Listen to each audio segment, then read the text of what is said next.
Capítulo 22 – Entender sempre. A comunicação entre os homens é a arte da civilização moderna que aprimorou os meios com clareza singular para que possas entender as mensagens de uns para com os outros. Não obstante, não é necessária somente a clareza no dizer, nem a facilidade de expressar os pensamentos. Acima de tudo, diz-nos o bom senso que a educação há de levar vantagens em todos os tipos de entendimentos e que a disciplina no falar não pode ser esquecida. Compreendemos as dificuldades e as restrições que o encarnado tem para manter o equilíbrio diante das regras do bem viver, pois, quando igualmente internados na carne, passamos por essas dificuldades e ainda pedimos a Deus que nos deixe voltar a ela, para que possamos aparar algumas arestas, pois somente no corpo físico encontramos condições mais favoráveis. Aqui, nós chamamos a volta ao corpo físico como sendo a bênção da carne. Concitamos a todas as criaturas que movem um corpo no mundo das formas a estudar as próprias necessidades com mais atenção no que se refere aos deveres para com as leis universais e procurem ombrear seus compromissos para que não faltem em seus caminhos as oportunidades de servir aos que sofrem e entender os que estão presos nas malhas do karma. Deves capacitar a tua inteligência no sentido de maior entendimento das coisas espirituais. A vida na forma é uma ilusão em se comparando à verdadeira vida do espírito. É uma fração de segundo, olhando e sentindo a imortalidade da alma. Mas esse tempo diminuto nos leva a pensar e nos põe a deduzir o quanto vale essa oportunidade grandiosa de aprender em pouco tempo. Verdadeiramente, a carne é uma bênção de Deus a todas as criaturas internadas nela. Vale a pena meditar nessa oportunidade e crescer nas obrigações para com Jesus, decifrando parábolas e entendendo chamados que nos possam chegar de todas as direções para o nosso entendimento. Se fecharmos os ouvidos e contrariarmos a visão dentro das leis naturais, tornamo-nos estátuas de sal, morremos ante a luz que nos glorifica e nos liberta. Somos velhos viajores, cansados de repetir as induções humanas e continuamos mortos. Consultando a razão, percebemos a grandiosa missão de nosso Senhor Jesus Cristo, e ela é muito maior do que pensamos.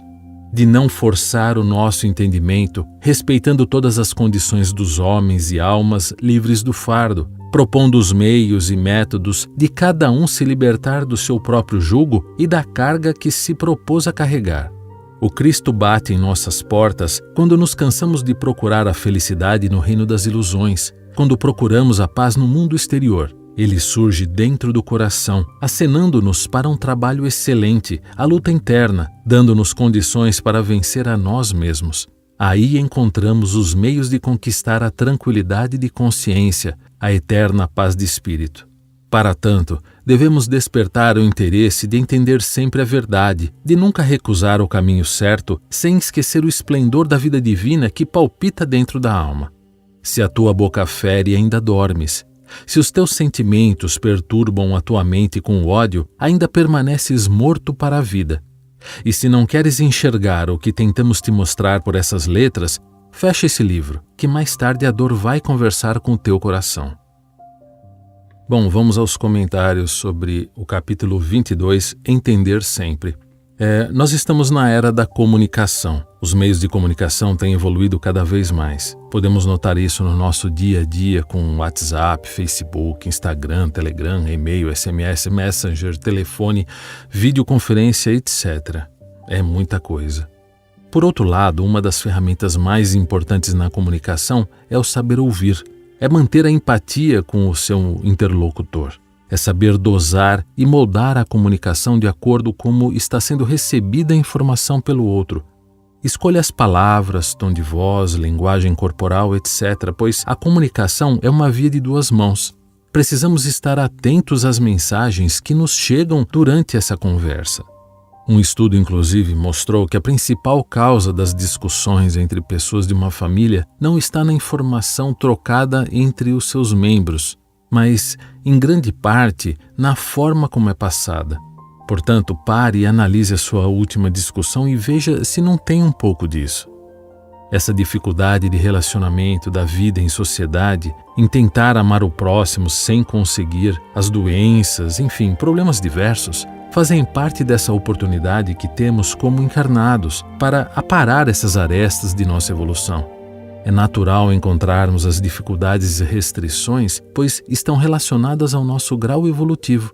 Se estivéssemos no lado espiritual, ou seja, já tivéssemos desencarnado e encontrássemos nossos mais ferozes inimigos, torturadores, desafetos, enfim, aqueles que nos roubaram, assassinaram a nossa família, etc., será que nós os receberíamos com os braços abertos, perdoando-os de todos os pecados e males? Bom, eu estou quase certo que não. Então, o esquecimento temporário, o amor primário, as relações familiares, entre outras ajudas, são as bênçãos que nosso Pai nos oferta na carne para que possamos sanar esses probleminhas, pois somente no corpo físico conseguiremos fazer isso.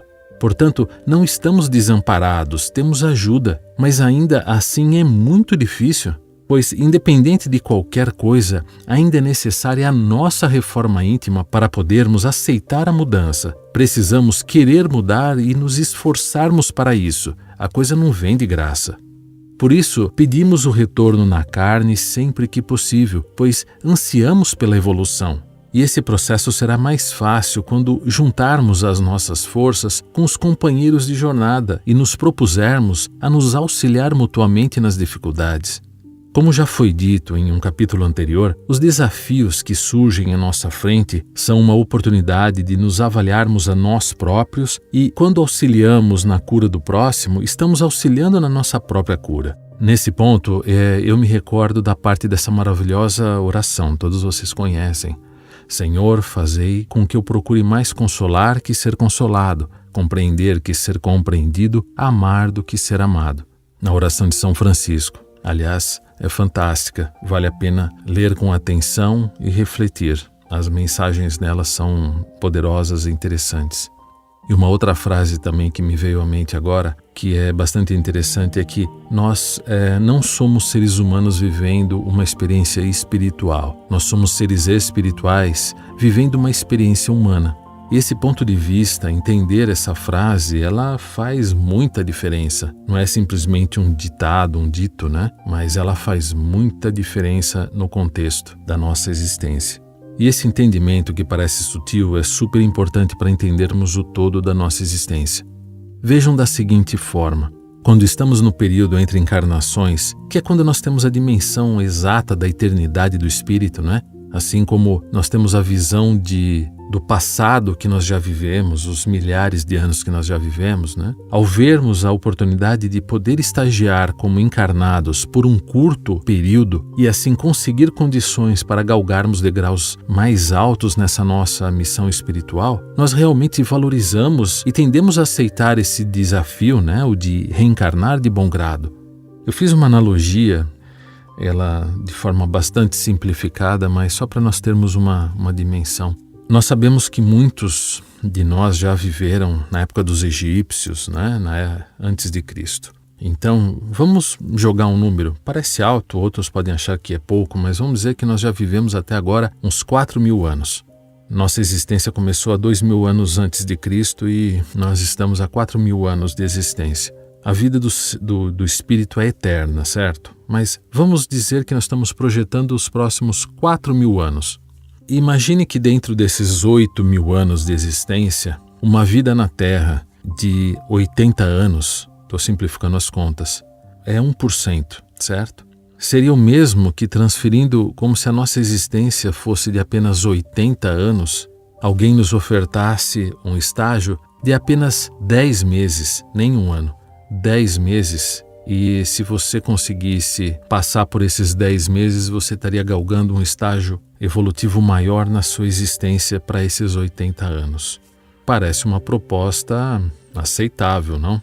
Pois é, quando nós estamos desencarnados e olhando toda essa situação, nós aceitamos de bom grado porque é um piscar de olhos na nossa existência, essa vida na Terra. Porém, nós sabemos o quanto é difícil quando estamos aqui. Parece uma eternidade, mas é assim que é a nossa existência. Então, vamos ter atenção para a comunicação que vem de todo lugar. vamos treinar um pouco mais o ouvir, vamos treinar a nossa percepção, pois as situações que surgem na nossa vida, elas são para nos auxiliar na identificação, no entendimento também da nossa missão, nosso objetivo. As Escrituras, o Evangelho, a Bíblia, é um texto atemporal que, à medida que o homem evolui, ele compreende melhor as mensagens que estão implícitas nela, que estão codificadas. Portanto, vamos lê-las com mais atenção, vamos ter contato com outros materiais que tragam mensagens espirituais edificantes. Meditar, quem sabe, isso ajuda a ouvirmos melhor o nosso íntimo, a nossa intuição. Com frequência ouvimos a recomendação para ouvir o nosso coração quando temos uma decisão difícil a tomar, e isso não é à toa. No nosso coração está uma bússola que nos direciona para o nosso real objetivo de vida, a nossa missão nessa existência, o que foi desenhado lá no planejamento reencarnatório e que realmente nos trará a satisfação de viver e tranquilidade na consciência. Esse grito interno será cada vez mais alto à medida que entendermos que a verdadeira paz interior não está no exterior, mas no nosso interior. É nesse momento que Jesus realmente passa a atuar em nossa vida. E ele termina o texto nos alertando que, se continuarmos ferindo com nossas palavras, é porque ainda não despertamos para a mudança. Se o nosso íntimo ainda é perturbado pelo ódio, é porque ainda estamos mortos para a vida, e se não conseguirmos enxergar ou ouvir as mensagens que nos são passadas com tanto amor, a dor virá para nos auxiliar, pois não podemos ficar estacionados. Fiquem com a paz do Cristo.